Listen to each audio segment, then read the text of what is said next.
शब्दों के प्रयोग के अगले क्रम में चलते हुए हम देखते हैं कुछ अन्य शब्दों को कि इनका प्रयोग हम किस तरह से करते हैं और कैसे किया जाता है। तो हमारे सामने कुछ शब्द हैं जैसे ऐड, अफिक्स, एनेक्स, अपेंड और अटैच।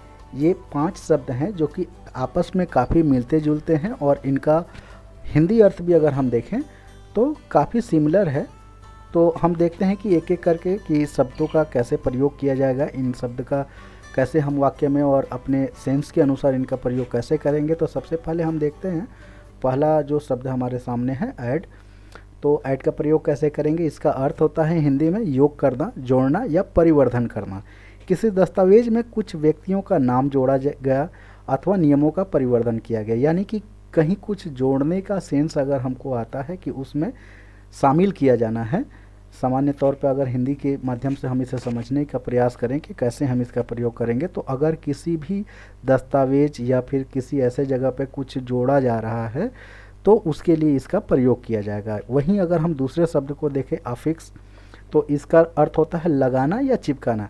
जैसे किसी चीज़ को लगाने या चिपकाने के लिए अफिक्स का प्रयोग किया जाता है। जैसे किसी पत्र पर मुहर लगाना है तो मुहर को क्या उस पर चिपकाया जा रहा है, लगाया जा रहा है, तो उसके लिए यहाँ होगा। जैसे किसी बोर्ड पे किसी दस्तावेज को चिपकाया जा रहा है तो उसके लिए अफिक्स किया प्रयोग किया जाता है। अगर हम एनेक्स का प्रयोग देखें तो इसका अर्थ होता है नथी करना, यानी कि शब्द से ही ये अपने आप में पता चल रहा है कि जब किसी दस्तावेज के साथ किसी को अटैच करके मतलब उसके साथ लगा करके हम भेजेंगे तो नथी करने का सेंस उसमें आता है, इसलिए वहाँ एनेक्स का प्रयोग किया जाता है। अगर हम अपेंड और अटैच को देखें तो अपेंड का प्रयोग जो है हिंदी में उसे परिशिष्ट के रूप में लगाना, इसे अपेंड कहते हैं। किसी दस्तावेज को कागज को संलग्न करना जो महत्वपूर्ण तो है परंतु अनिवार्य नहीं है, उसे अपेंड कहा जाता है। वैसे शब्दों के लिए जो है आप अपेंडिक्स का भी प्रयोग, इसका अंग्रेजी शब्द एक और है अपेंडिक्स, जिसका प्रयोग किया जाता है। और अटैच का 2 अर्थ है, साथ में लगाना या कुर्क करना। तो साथ में किसी चीज़ को लगाना, सूचना देना के लिए जो है कि अटैच शब्द का प्रयोग किया जाता है। लेकिन इसका प्रयोग गवर्नमेंट एजेंसियों द्वारा एक और सेंस में किया जाता है। जब किसी व्यक्ति के संपत्ति को जब्त किया जाता है तो कुछ दस्तावेज बनाए जाते हैं, उस दस्तावेज के साथ उसकी संपत्ति को जब्त करने की प्रक्रिया में अटैच शब्द का प्रयोग किया जाता है। तो अटैच इस सेंस में जो है कि बहुत डिफरेंट हो जाता है, क्योंकि इसका प्रयोग कुर्क के रूप में भी किया जाता है। वहीं अपेंडिक्स में अपेंड में देखें तो अपेंड में आप परिशिष्ट के रूप में लगाना, किसी दस्तावेज को कागज को संलग्न करना, यानी ये क्या है, एक ऐसा शब्द है जिसमें ये तो है कि उसे लगा भी सकते हैं नहीं भी लगा सकते, तो ये अनिवार्य नहीं। लेकिन अटैच जो है वो अपने आप में एक डिफरेंट शब्द है। तो इस प्रकार से इन दोनों में पार्थक्य है। आगे कुछ शब्दों को और देखें तो आंसर, रिजॉइंडर, रिप्लाई, रिस्पॉन्ड और रिटॉर्ट। रिटॉर्ट, इन 5 शब्दों के अगर हम अर्थ देखें तो इनमें अंतर क्या है।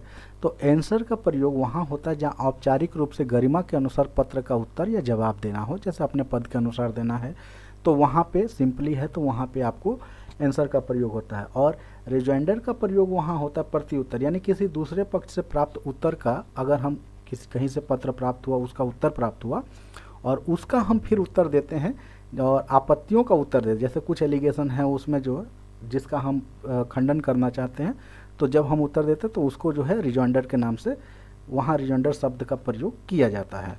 अब रिप्लाई क्या है, रिप्लाई भी और आंसर ये सब एक जैसे हैं शब्द। तो रिप्लाई का प्रयोग वहाँ होता है जब किसी के प्रश्न या पत्र को पढ़कर संतोष दिलाते हुए ठीक ठीक कहना या लिखना। मतलब जैसे अब मान लीजिए कि कहीं से कोई पत्र आया और उसमें कुछ अपेक्षाएं हैं तो उस पर हम एक सहमति और संतोष दिलाते हैं कि हाँ ये हो जाएगा, वहाँ पे रिप्लाई का प्रयोग होता है।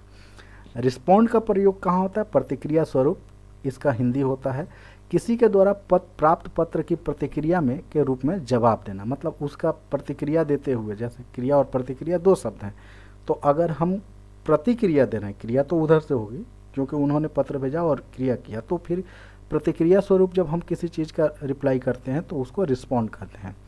और रिटॉर्ट क्या है, तो मुँह तोड़ उत्तर। मतलब अगर कोई पत्र ऐसा प्राप्त हुआ जिसमें असंतोष है या फिर किसी तरह की कोई एलिगेशन है, तो उसका जब हम उसी तरह के सेंस में जब जवाब देते हैं तो उसके लिए रिटॉर्ट शब्द का प्रयोग किया जाता है।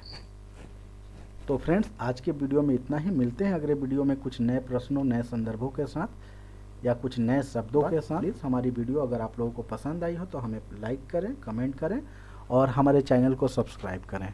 बेल आइकन को भी दबाएं ताकि हमारी वीडियो सबसे पहले आपको मिले। तो बहुत बहुत धन्यवाद। मिलते हैं अगले वीडियो में कुछ नए संदर्भों के साथ।